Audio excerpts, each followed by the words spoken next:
We had already met Celtic men in pubs. Now it was time to meet Rangers men in pubs.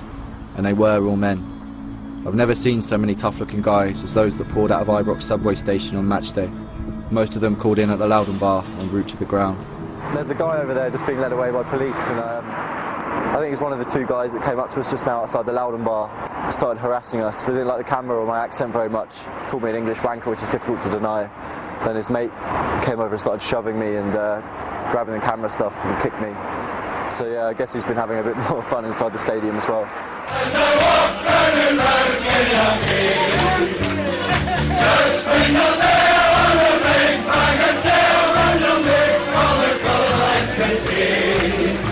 I think 99% of the Rangers and the Celtic fans are well behaved. I think they get a bad press because it suits the politicians. Yes, it played and it played all the time. Up and spend the last time. I've no animosity towards anyone, including Celtic fans. I'm not a lover of their club. I think their club is corrupt and always has been since the day it was formed. But I mean, that's only my opinion. I'm allowed it. I'm Scottish and I'm proud to be Scottish. I'm not born in Glasgow and some sort of pseudo-Irishman. I don't know where they get that from. Step up and play, his machine seemed to say, as I walk round the mountain in a way. Just ring a bell on a big bagatelle and we'll wait all the gods to say. And music play. The Rangers fans we'd met had been disappointed that so far we'd only been shown around the city by a Celtic fan. So they told us to seek out Dark Horse. Rangers fan, cab driver, raconteur. She says, the next boat driver. I said, what first? I need a toilet. She said, can I stop the motorway? I said, the garage about a couple of mile up. She says, no, you need to stop. She said, if you don't stop, I'll piss your seat. I told her I'd punch her cunt in, that's what I said to her. So she didn't piss the seat. I've took a lot of people like to the hospital after the Rangers Celtic game, after the derbies.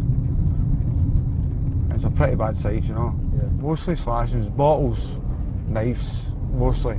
The last Rangers game, I picked up two fellas in the town and they were telling us they were up with their kids and two Celtic fans that attacked the father in front of the kid. That was the last Rangers Celtic game. So there you go. All because they're English.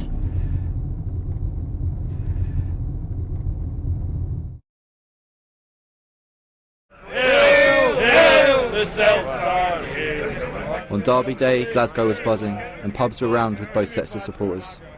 These fans had travelled all the way from the Falls Road in Belfast to watch the Crunch match at Celtic Park. One man who wouldn't be attending the match, however, was Abdul Rafiq, whose anti-Pope banter earned him a banning order. Can you remember your first Derby Day memories? That's going back about 30 years. Yeah. At that time you were able to sing what you wanted. There used to be much more trouble at that time, there was more singing. Do you prefer that kind of more resentful atmosphere? Yeah, definitely, because the atmosphere is what makes that. It's the biggest club match in the world, and what makes it special is the atmosphere. But it's just a game, and to me it's a bit of banter. Stick your right hand out and you punch a take about. You need to cap the bastard when you get him down. That's what it's all about. I've found some examples of anti-Celtic, anti-Catholic stuff. Is it okay if I show you? Yeah. You can tell me whether they're banter or not, or whether they cross the line. Jungle Boys against reporting paedophiles. So that's alleging that, you know, Celtic fans are all part of some big Catholic paedophile ring. Is that too far, or is that banter?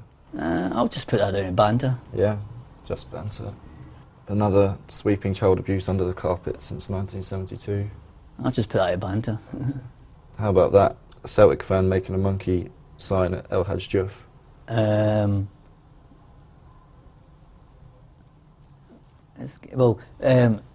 Some people will take that serious, but other people just look at that as banter, you know. Okay, so that's 50-50. That's on the line. 50-50. Okay. So there's a fan attacking Neil Lennon.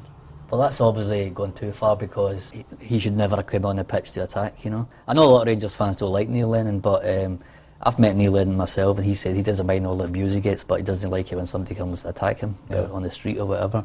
Celtic will get fucked up the arse like what those Catholic priests did to little kids. Hashtag paedophiles. Just banter. Yeah, just saying it's child abuse. So, I don't know, is that... Alright, well that's the end of the bantometer. The only bit I see over the line there was when Neil Lennon's getting attacked. When they're actually violence, when they're fighting with each other, that's when it's over the line. But when they're just singing and taunting one another, I don't see why the police should bother moving in. Let them have their fun. Looking for some of that fun that Abdul mentioned, we headed down the Gallagate to the Barrows, the Celtic stronghold in the east of Glasgow. There, we ran into ardent Celtic fan Johnny and talked to him about Derby Day in the city. So, we're in the Barrows on the day of the match. What's it usually like around here on match day, on Derby Day specifically? The day will be busy, very early. There'll be a lot of Celtic fans congregate early, a few beers. Obviously just excited about the game ahead. It's an area predominantly with all Celtic fans, Republicans, you name it. Is that kind of safety that you get here, knowing that you can drink in these with Celtic colours on, does that change on Derby Day? Will there be Rangers lads up here later looking for a fight? There's every chance, yeah. But I can't remember in the last few years anyway that I've drank here that any Ranger fans or loyalists have came down here and achieved that.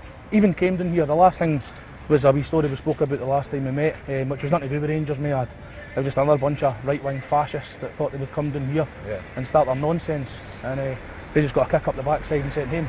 So what happens if the Rangers fans do come up here later and they're looking for a fight and the word gets around? Well, this is the difference. I mean, looking for a fight's one thing. A Rangers fan walking down here just with a Rangers top on, nothing would happen. Yeah. Even they get dragged off the streets and brutally butchered in the middle of an alleyway. I'm sure the vast majority of Rangers fans would just like to stay in Rangers pubs, listen to music that celebrate their culture and whatnot, as opposed to coming down here looking for trouble. Is it good conditions for a fight today, with the wind howling and the rain lashing down? Excellent conditions.